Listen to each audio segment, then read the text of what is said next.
This is Tuesday, November 4th, and it's election night.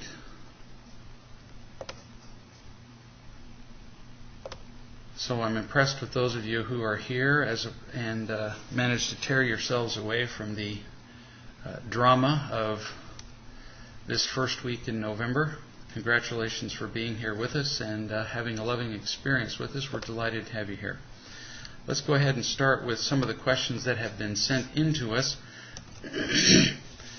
Here's a woman who said that John, we'll call her husband John, I can't remember his real name actually, so John will do just fine, has locked his keys in the car 3 times in the past 6 months while at work.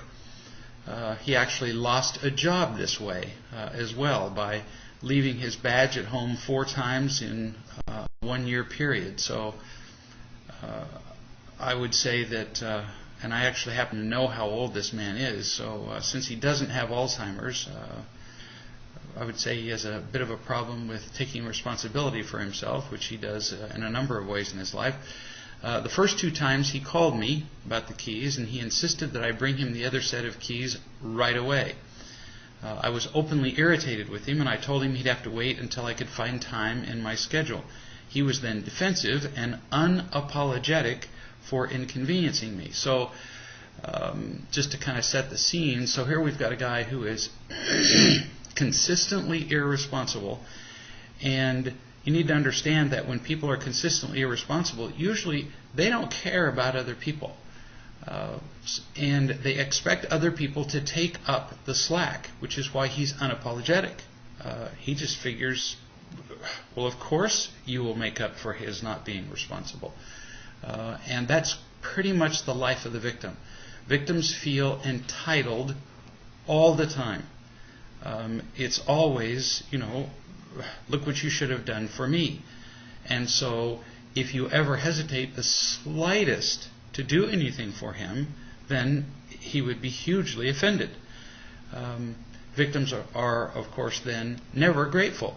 When you do things for them, that's just what they're due. That's what they're entitled to get. So it's a matter of constantly serving victims. There's no gratitude for it. They're just entitled to get it, and it goes into a black hole. The 3rd time, after I had looked into real love, my response changed into understanding, and I actually laughed it off that he made his mistake. He was then apologetic upon hearing my response. But then he was irritated when I told him that I would bring the keys when I could. After all, it was a 40-minute drive each way, not an easy task with an infant that I had to take care of. This 3rd time, I changed my perspective and relayed the story of when I locked my keys in my own car and told him, no big deal, things like this happen, which is very kind of you. I was not angry, but I did specify that I would bring the keys to him when I was able. He was irritated that I wanted to wait to finish feeding our infant, but otherwise he was somewhat satisfied. I'm afraid that I am enabling him. I don't want to imply that this behavior is acceptable, yet I want to be loving. At the same time, can these ideas coexist? Being unconditionally loving does not mean that we have to give people exactly what they want. And it does not mean that we have to support their being irresponsible. So, what can you do here? If this guy's locked his keys in the car 3 times, then when he comes home after the 3rd time, that it's time to say to him, John, this is the 3rd time that you've locked your keys in the car. What do you propose that we do to prevent this from happening again? That would be one discussion that I would have. And then wait to see what he says. If he attempts to blow it off and get irritated, you might wait for an hour or so, but then what we tend to do is victims get, you need to remember this, victims get irritated so that we won't hold them responsible. That's why he gets irritated with you on the phone when you attempt to talk to him about it in any way. And my guess is that he tends to get irritated when you tend to hold him accountable for anything. So it's really important that you say, so what do you propose that we do to prevent this? And if he gets all annoyed, you say, well, I understand you're irritated, but that doesn't change the fact that we still have to have this discussion. So we can have it now while you're irritated, or we can wait another hour and we can have it in an hour. But we have to have it. So you wait to see what solutions he proposes. Being unconditionally loving does not mean enabling irresponsible, childish people. So if he doesn't come up with a solution, you can.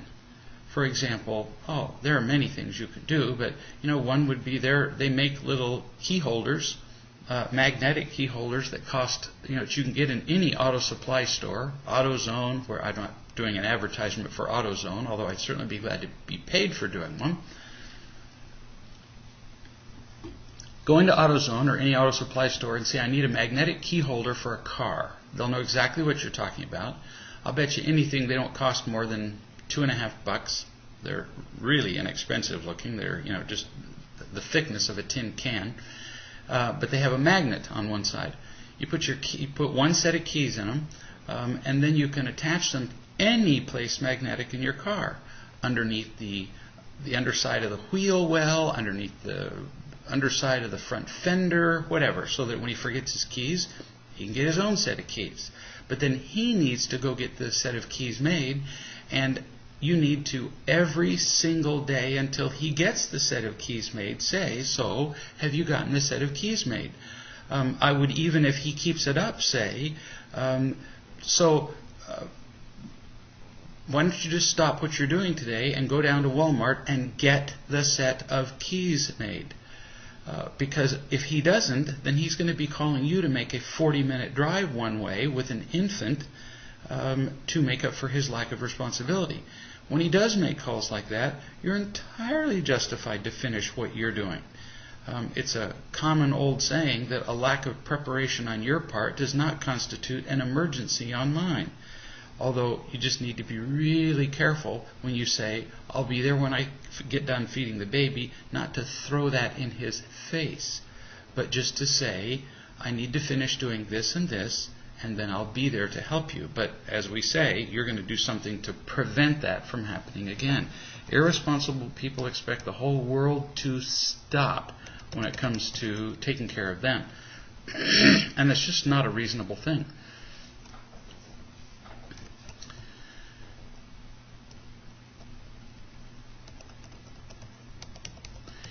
Here's somebody who says, can you please explain what is possible with real love when a busy single mother or father raises children, multiple teenagers to be specific? My girlfriend insists that both quality and quantity of time are vitally important, and that due to the lack of quantity of time she now has with her children, that her relationship isn't as deep with them as it was when she was a stay-at-home mom. And then in parenthesis, she says, it seems to me that when she was a stay-at-home mom, the kids were much younger, and now they are teens, and that may be a factor as well. Obviously, quantity of time does matter. Quality of time is, they both matter. But if I had to pick one, I'd go for quality. It's just that you can't just pick one. If you give your children 3 milliseconds of quality time, that's not going to quite cut it, is it? So you can't go with just one answer. But I can tell you this, and that is that when our time becomes sufficiently pinched, when we have less and less time, we then tend to feel more and more rushed, and what little time we have tends to be of lesser and lesser quality in addition to being lesser quantity. And then we blame only the quantity. So I hear people blaming all the time the fact that they don't have enough time, quantity of time with their children. But the people who do that, as I watch their lives, they've let their lives get completely out of control. These people who say that they don't have enough quantity of time in their lives almost invariably, these people are consumed with the pursuit of imitation love. They're absolutely obsessed with the pursuit of praise and power and so on that money brings. And in most cases, not all, but in most cases, these people are pursuing extra jobs, extra income that they don't actually have to have. For example, I can think of a mother who approached me recently, and she was telling me how she absolutely had to work these extra jobs. And I asked her why, and she was telling me about the clothes and toys and all these things that her children had to have, and her children didn't have to have these things at all. She had gotten herself caught in a horrifying cycle where instead of loving and teaching her children, she was giving them imitation love in the form of clothes and money which her children didn't need, and in order to buy imitation love for her children, she was gone even more. So then in the time that she spent with them, she felt harried and hurried and hassled, and so she wasn't loving them when she was with them. She had less time with them, and with that time that she was gone, she was buying imitation love in the form of praise and power and money and pleasure. So she'd gotten herself caught up in a cycle where she'd forgotten the entire purpose of parenting, which is to love and teach her children. She had gotten completely lost. So it's pretty important that we almost like start over when we think about what we're giving our children. We're there to love and teach them. If that means completely reordering our priorities and spending a great deal less time away from home, first. Second, learning how to love them better when we're with them, we're going to do a whole lot better. We need to rethink our lives when it comes to being parenting. Not just start talking about, well, which is more important, quantity or quality. It usually takes a whole lot more thought than that. Then you go on. Due to choices she's made and her college load, she has quite limited weekday quantity of time with her kids, sometimes as little as an hour a day, sometimes several hours as she's studying. Sometimes she comes home from school exhausted and falls asleep almost immediately. Weekends, she may or may not spend considerable time with her kids, but she always takes them to church and frequently to visit family. Then she watches a movie with them but falls asleep during it. Or she studies in her room while they hang out alone, and then she gets all frustrated trying to get them to do their chores. Well, you can see several of the potential mistakes here. She might consider asking herself what kind of activities she wants to be doing with them in the limited time that she spends with them after she asks whether she really needs to be away from them in the first place. That's the first thing to ask. Do I really need to be making more money? Do I really need to be gone? Then, in the time that I'm with my children, what kind of activities do I want to be doing with them? Do the children really want to be, for example, visiting family? Do the kids really want to be with my mother or my father-in-law or whoever it is that I'm insisting that I drag them over to visit? Is watching a movie the best thing to do with the limited time that I have to spend with my kids? And there's no talking that goes on during the watching of a movie. And then, like you said, she gets all frustrated during the doing of chores. Well, that just pretty much destroys the purpose of her being with them if she's frustrated with them, because then they're going to feel distinctly unloved and very likely undo whatever good that she's able to do in loving them in the limited time that she has with them. So what can she do? I would suggest strongly that she read the parenting book with them. That would be a highly beneficial activity to do with her children. And as she reads it with them, she can learn a great deal about herself as a person and as a parent. The children have an opportunity to discuss with her what they would really like to see from her and to discuss with her their feelings, their fears, their frustrations, and so on. So there's a whole lot more that she could do. And there are many, many parents who are successfully doing this. And that was a whole lot, maybe more than you wanted in the answer. But there's a lot that people can do as single parents to successfully raise their children. Here's somebody who says, my friend tells me that she has a couple of family members and an ex-husband or two who have a history of heavy drug use or alcohol use. understandably, she doesn't want any of that in her life now. Makes sense. Tonight we discussed Mexico's bill decriminalizing small amounts of drugs for personal use. I opined that it was a law enforcement issue for Mexico. In other words, easier for Mexico to legalize drug use than to continue to try to enforce the law. She opined that the problem, the drug problem in Mexico, could be solved by initiating the death penalty for drug use. Yeah, that'd be one way to do it.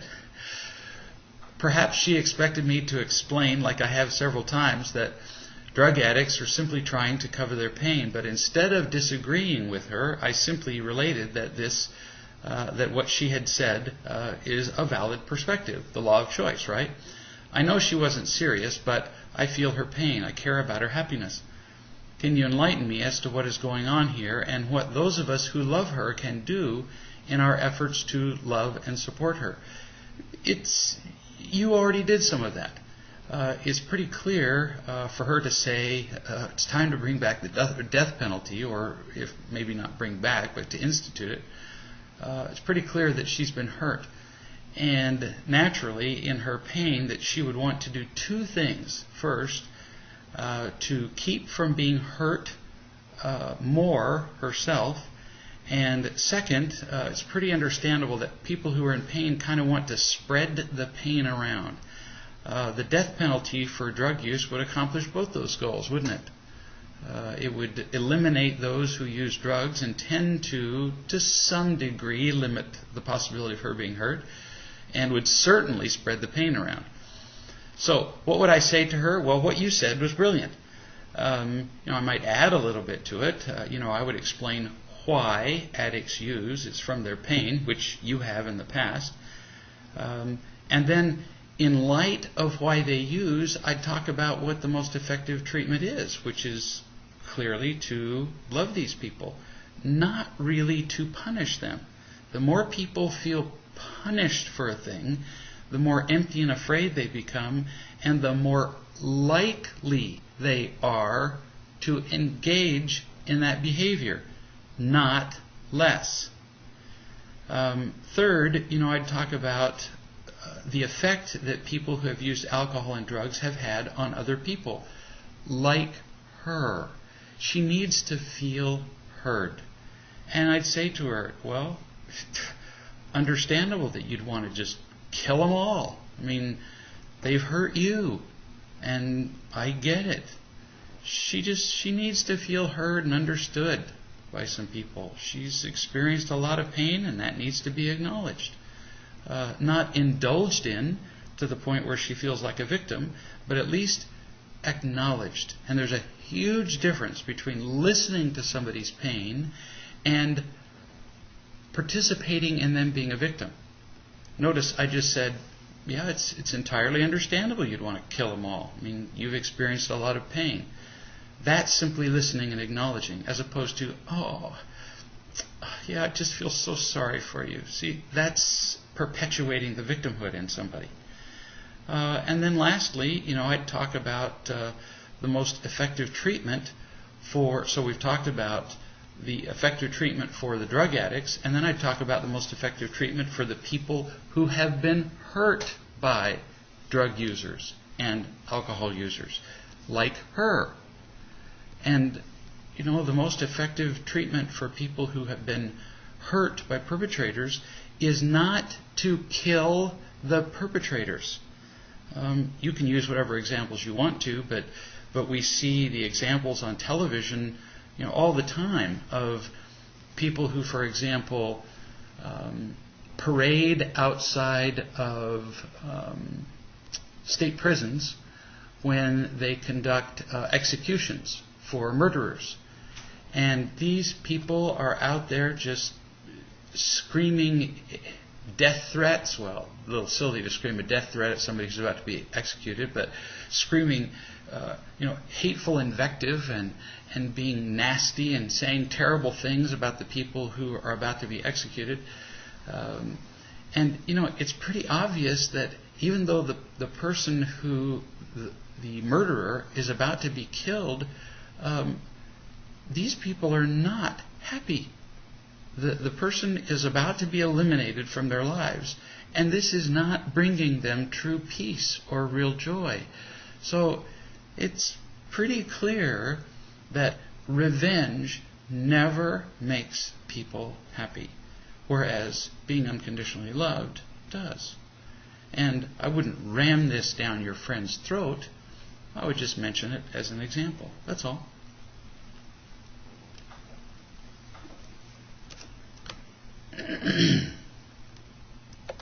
Revenge just doesn't work just because it's not loving.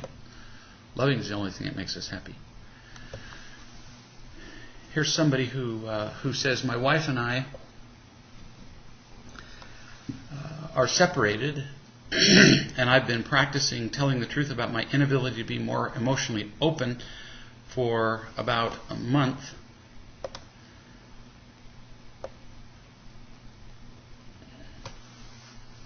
And I haven't noticed any difference. We do argue less because I'm less defensive now.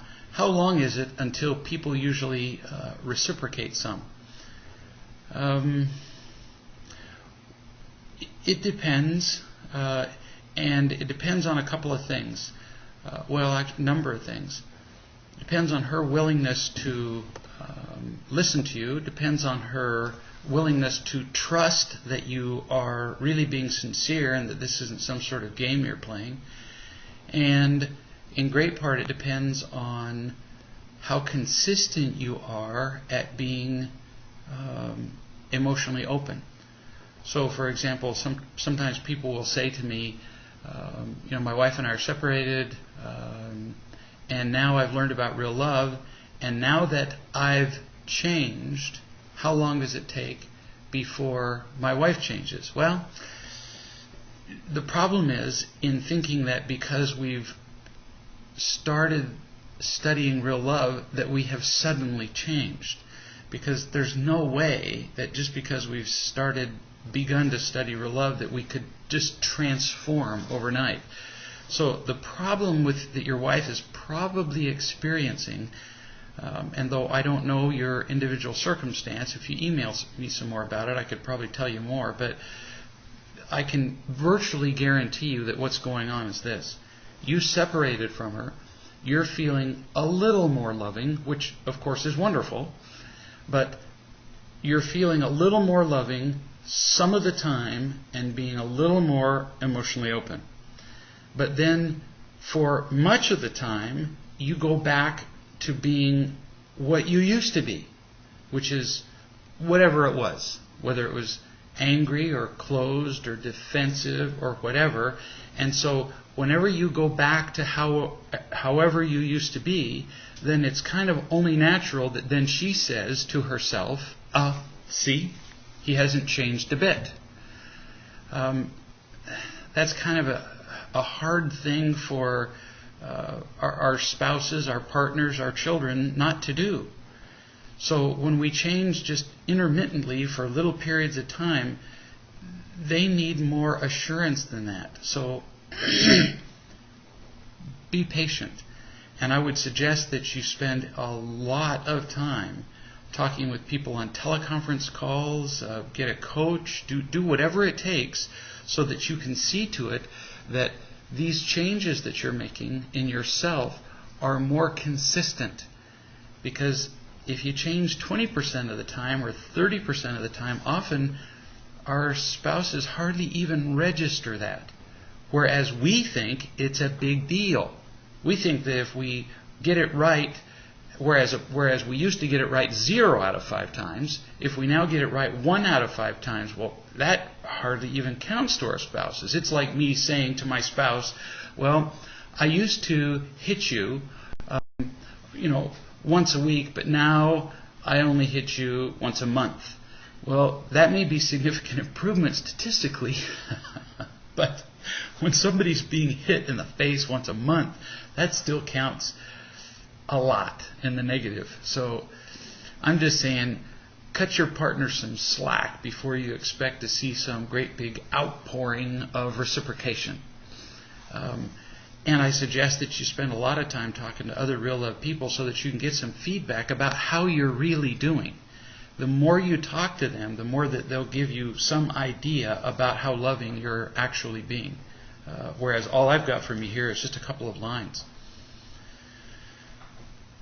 Here's somebody who said, could you provide some feedback on the uncomfortable void that occurs as we start to drop our getting and protecting behaviors, yet we're still not full and feel so unsettled and kind of lost in the meanwhile. I'm less there than before, but we have this come up a lot in our group, and I would like to offer the best real love support I can. When people are first learning about real love and they're first realizing what their getting and protecting behaviors are and first trying to give them up, it's a terrible place to be, because getting and protecting behaviors and the use of imitation love are not kind of addictive. They are all addictions. Not kind of, they are. We are addicted to the use of praise, power, pleasure, safety. We are addicted to our use of anger, lying, acting like victims, running, clinging. Our emptiness and fear are overwhelming. And the things we use to fill our emptiness, the behaviors that we use to deal with our emptiness, and the behaviors we use to protect ourselves are our lifelines. We're drowning. We have to have these behaviors.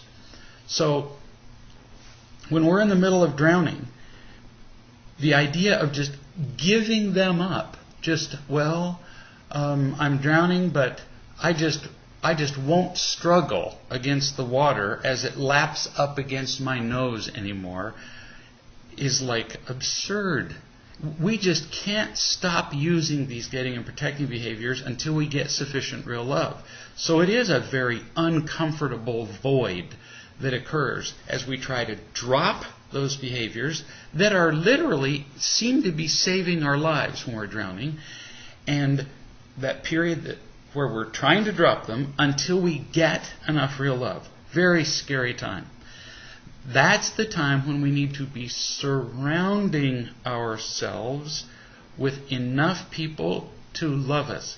That's why we need lists of people to call. That's why we need to be on the teleconference calls. That's why we need to be surrounding ourselves with more friends who understand what real love is. That's why we need to share our book with friends.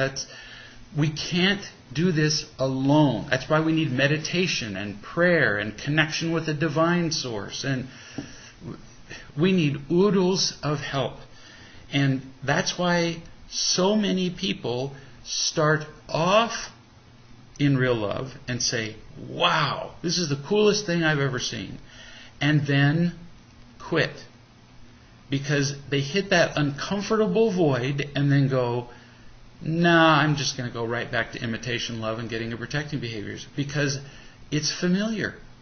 They'd rather just go back to the old comfort of keeping their nose above water, even though in the end it will never make them happy. At least they are what seems like surviving. So it's a scary time. And we gotta have help with oodles of friends.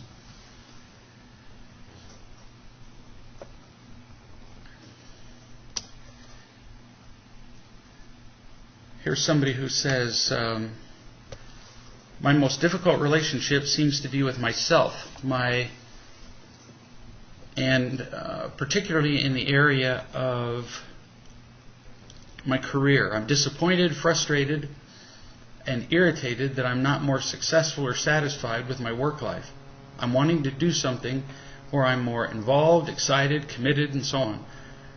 I want a career that feels like more of who I am. I'm scared to take the steps to go forth. My excuses are I don't know what I want to do, I don't know where I want to go, I don't know who I want to be, it's too much work, I don't know what I want to be, I'll never make it. And that makes perfect sense. When when all we've known all of our lives is imitation love, and if you don't know real love, that's all there is.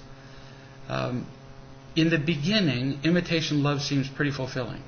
When you're just getting started in life, when you're 6 years old, man, you can get imitation love on command. Babies learn this. Babies make cute little sounds, and the whole room just gathers around and goes, "Ain't he cute?" And when we're young, we can get good grades in school. If you're an attractive young woman, you can get the attention of other men just with a snap of a finger. You can succeed in business. There's so many ways that we can get imitation love points in our lives. But the older we get, the more we realize that all the forms of imitation love are addictions. And the rewards of all the addictions fade with time. All of them. And every addict on the planet eventually realizes that no matter how much he gets or she gets of their object of addiction, whether it's cocaine or alcohol or praise or sex or relationships or whatever, no matter how much they get, eventually it will never make them happy. In fact, sometimes even in the short term. And that's what a midlife crisis is about when it comes to things like praise, power, pleasure, and safety. Men and women get to the place where they realize that all the imitation love in their lives now is worthless. And they panic because if working as hard as they can to get all the imitation love that in the past has made them happy now doesn't, what's next? And so they freak out. And that's why you'll see a guy who was really successful in his business will suddenly just quit his job and buy a sailboat and go to Tahiti, hoping that maybe if he completely switches his forms of imitation love, maybe that'll do it. That's why you'll see a guy who will just walk away from his wife and kids and walk off with some chick down the street, hoping that maybe if he switches women, switches locales, switches countries, gets more sex, something. Just makes a real change in his form of imitation love, although he doesn't realize that's the language, that maybe that'll make him happy. Of course, it never does. So my suggestion is that you're probably at that point when it comes to careers that you realize that all the things that you've been told would make you happy, if only you would blank, if only you would get a career that made you more money, if only you got a career that made you worthy of the praise of other people, if only you got a career that gave you a feeling of power, if only you got a career that other people thought was cool, if only that all those things don't count for spit. Well, now that's very frustrating because now you're going, I don't know where to go. I don't know who I want to be. I don't know what I want to be. When all the imitation love points don't count, how do you assess what kind of career you want to have? It's very disorienting. And I've counseled a number of people through this, and so I suggest that until you feel sufficiently unconditionally loved, where the fear in your life is purged, to where you feel really settled in feeling loved, you can't make a good decision about your career. So surround yourself with people who really can see you, people with whom you really share who you are, your fears, your flaws, your mistakes, your stupidness, your failures, all of that, and people who really love you. And the more loved you feel, the more clearly you will be able to see what you really want to do. And it may turn out that it's quite different than what you thought you were supposed to do, or what you had previously thought you wanted to do. That may sound a little vague, but it's only a little vague because I couldn't possibly know what you want to do. I just can tell you that in the absence of fear, we make pretty darn good decisions, like stunning, and rarely have to be told exactly what to do. The right decisions just tend to be made.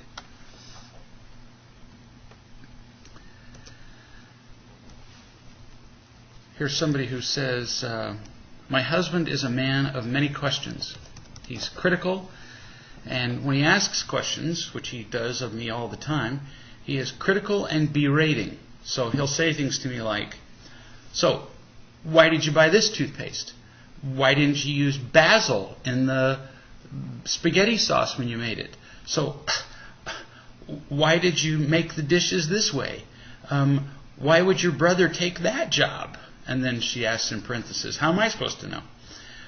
Where did you put my tool bag? Which, of course, she never touched, and so on. When I answer him truthfully and matter-of-factly, he'll respond by saying, yeah, whatever, liar, yeah, right, or mumbling under his breath. There are some days where I simply don't want to answer his barrage of questions and tell him that I don't feel like answering questions right now, but I will later, or that I will answer his questions when he can ask them in a way that is not critical or demeaning. I can imagine how that goes over. Oh, and then she continues. That doesn't go over very well. My counselor tells me that I need to communicate with him as if he were a lost 13-year-old boy. That's actually not terrible advice. Obviously, that doesn't help my sex life much, but it does work. I've always worked well with teenagers, but I don't want one for a husband. Well, it sounds like he's immature in more ways than one. But the advice about treating him as though he were a 13-year-old boy isn't entirely stupid, but we need to understand the reasoning behind it. Saying, talk to him like he's a 13-year-old doesn't really teach a principle. So we tend to be annoyed by these questions, and people ask them all the time. People say to us, why did you do this, and why did you do that? And so we either tend to defend ourselves, which goes over really badly. We get annoyed that people ask us, and so we get defensive. Or we sort of answer them in passing. We sort of slough the questions off. We brush them away. And then we communicate that we're not quite listening or paying attention. And my guess is that you've done both.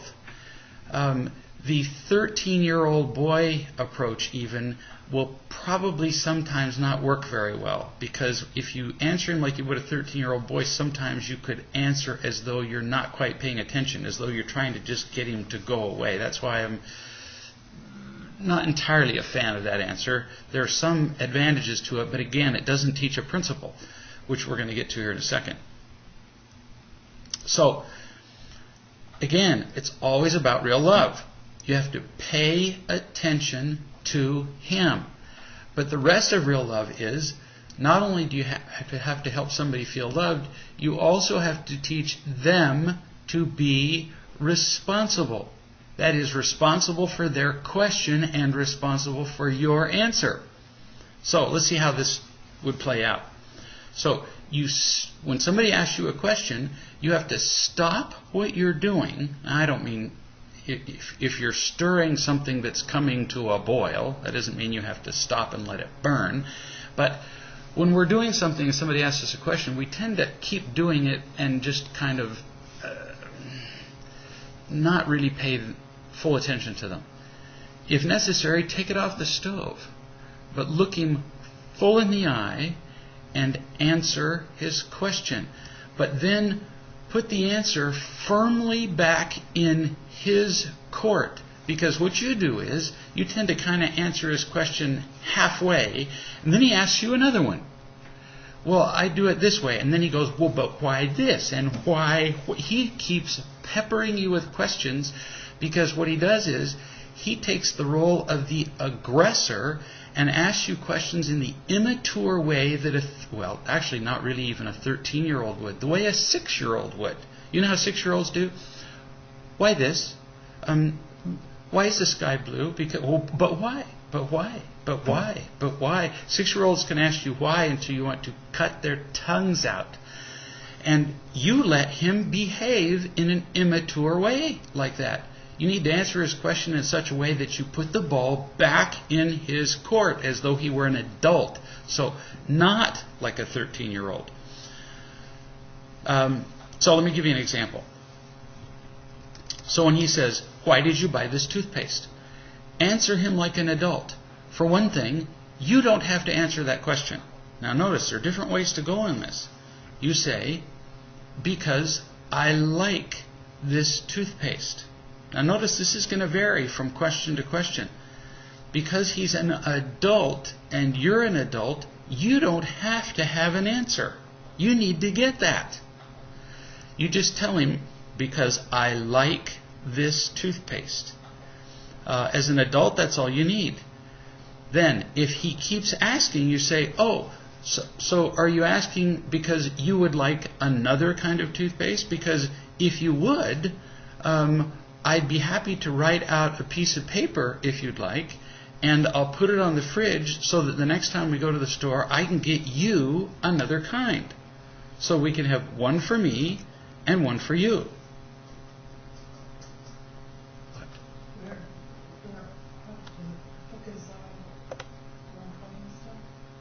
Yes?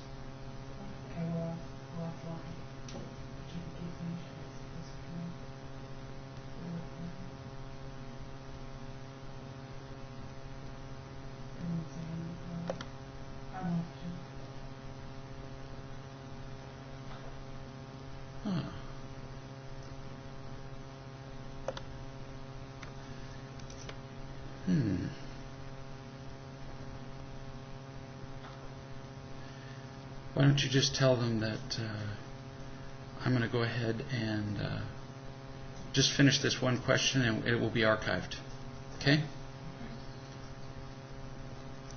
Apparently we've run into a technical problem just now, and so I'm going to finish up this one question and then we'll just archive it.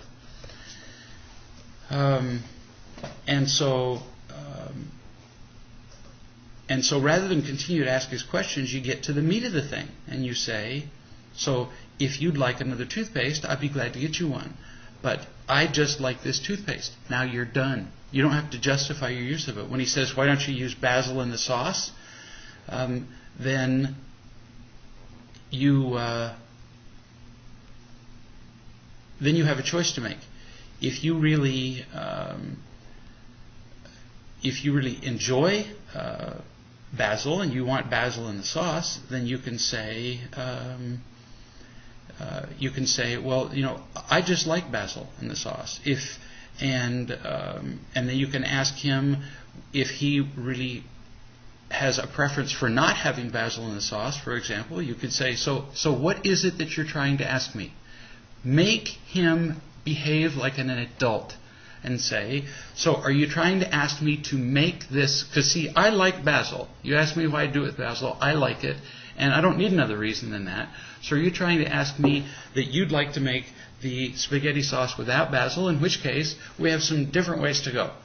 I could make 2 separate batches. That is, if you're willing to, one with basil and one without. Or if you're not willing to do that, you could say, so tell you what, I'm going to make the sauce with basil this time. The next time that we do spaghetti, you can make the spaghetti sauce without basil sauce. But pick one of those instead of sitting there and having a bickering little conversation with him about the basil sauce. He loves to just pick at you. It's a really childish thing. But a conversation about basil and how the sauce is made should last 30 seconds. Put it in his court. So what is it you want, you say? As opposed to justifying yourself. You should never feel like you're having to justify yourself. When he says, why do you do the dishes that way? You say, it's how I like to do them. Now, if you'd like to do the dishes another way, and then you just step aside, you are welcome to take over doing the dishes. But I'm going to do them this way. So you have one of 2 choices. You can either do the dishes yourself, that's choice A, or You can allow me to do the dishes the way I do the dishes. Choice C, which is to have me do the dishes and have you criticize the way I do the dishes, does not exist. So, which one is it? A or B? And you can't be the slightest bit irritated as you describe this to him. But it takes away from him that little, just taking little pot shots at you, which is kind of like what 12-year-olds do. So apparently we've had some kind of little technical difficulty, and we're going to go ahead and close this out and archive this, and we'll be seeing you all back in 1 week on Tuesday, and we'll answer the questions that you send in the meantime. And in the meantime, just remember that it's always about real love. We'll see you in 1 week.